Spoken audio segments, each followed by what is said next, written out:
आयोजन केलेलं आहे आणि या दिल्ली सोहळ्याच्या निमित्तानं आपल्या सर्वांच्या आग्रहाच्या विनंतीला मान देऊन या ठिकाणी माननीय तालुका शिवसेना प्रमुख तथा भावी आमदार आमचे मित्र आदरणीय डॉक्टर श्रीकांतजी पठारे साहेब या ठिकाणी या दिल्लीच्या सोहळ्याच्या निमित्तानं या ठिकाणी उपस्थित झालेले आहे. त्यांचं मी आपल्या सर्व ग्रामस्थांच्या वतीनं आणि आपल्या सर्व जिल्हा परिषद प्राथमिक शाळेच्या वतीनं मनापासून स्वागत करतो आणि या ठिकाणी त्यांचा कार्यक्रमाच्या निमित्तानं उपस्थित झाल्याबद्दल आपले गावचे प्रथम नागरिक तथा युवा सरपंच आमचे मित्र सन्मान्य राहुलदादा गाडगे यांना विनंती करतो.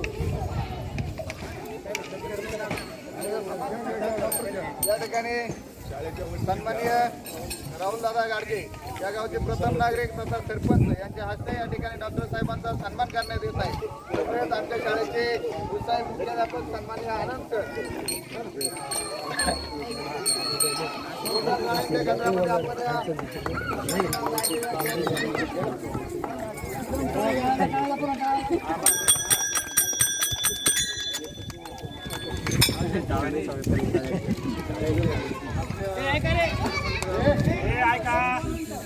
गावामध्ये सतीच आहे या ठिकाणी आज एकादशीच्या निमित्तानं या ठिकाणी बालगोपाळांच्या दिंडीचं आयोजन केलेलं आहे, ग्रामस्थांनी केलेलं आहे आणि त्या निमित्तानं त्या ठिकाणी उपस्थित असलेले आमचे शिवसेनेचे उपतालुका प्रमुख संतोष देवले, गटप्रमुख गरे सर, त्याचप्रमाणे आमचे शिवसेनेचे आमचे मार्गदर्शक सुभाषराव भोसले साहेब, त्याचप्रमाणे हनुमान साहेब, आपल्या कारकिर्दीचे सरपंच जोशी नाना चौधरी, आपल्या गावचे विद्यमान सरपंच राहुल गाडगे, त्याचप्रमाणे भरती काने माजी सरपंच, सर्वांचंच या ठिकाणी मी दिल्लीच्या निमित्तानं स्वागत करतो.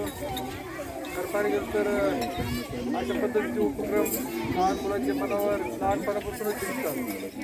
अशा पद्धतीचे हे संस्कार पुढं पुढच्या आयुष्यामध्ये कामी येतात, कारण हे आध्यात्मिक पद्धतीचे संस्कार लहान वयातच होणं गरजेचं असतं. त्यामुळं चांगल्या पद्धतीचं वळण आपल्या मनाला शरीराला लागत असतं आणि ते या शाळेतून निश्चितपणे आमचे सर्व शिक्षकांनी यामध्ये पुढाकार घेऊन केलेला आहे. चांगले उत्तम संस्कार या मुलांना प्राप्त होणार आहे. तसं पाहायला गेलं तर हे कळस गावच एक सुसंस्कारित गाव आहे.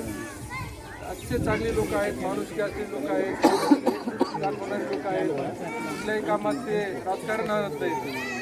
त्याच पद्धतीचे संस्कार शाळेपासून जर मुलांना मिळाले तर निश्चितपणे एक चांगलं एक अतिशय उज्ज्वल पिढी तयार होऊ शकते.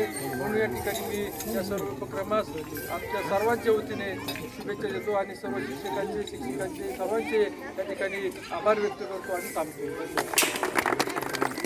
डॉक्टर पठारे यांनी एक आठवण सांगतो मी. गेल्या वर्षी आमच्या शाळेची सहल आईवेळी एक पॉईंट असा निघाला तर सर्व मुलांचे ब्लड ग्रुप चेक केल्याशिवाय सहलीला परवानगी मिळत नाही. सरकार दवाखान्यात केलं पाहिजे. आता काय करायचं ऐनवेळी आम्ही ऐनवेळी यांच्या दवाखान्यात त्यांनी लगेच सांगितलं त्यांच्या त्या कर्मचाऱ्यांना या सरांना काय लागायचं देऊन टाकलं सगळ्यांचे ब्लड ग्रुप ज्या कामासाठी 2-3 वेळा हेलपाटे मारावे लागले असते साहेबांनी एक छोटी संख्या आमचं सोडून टाकली. कळसला ब्लड ग्रुप तयार करून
वैकुंठाचा कारभार चालना एकल्या विठुरायाला हो संसार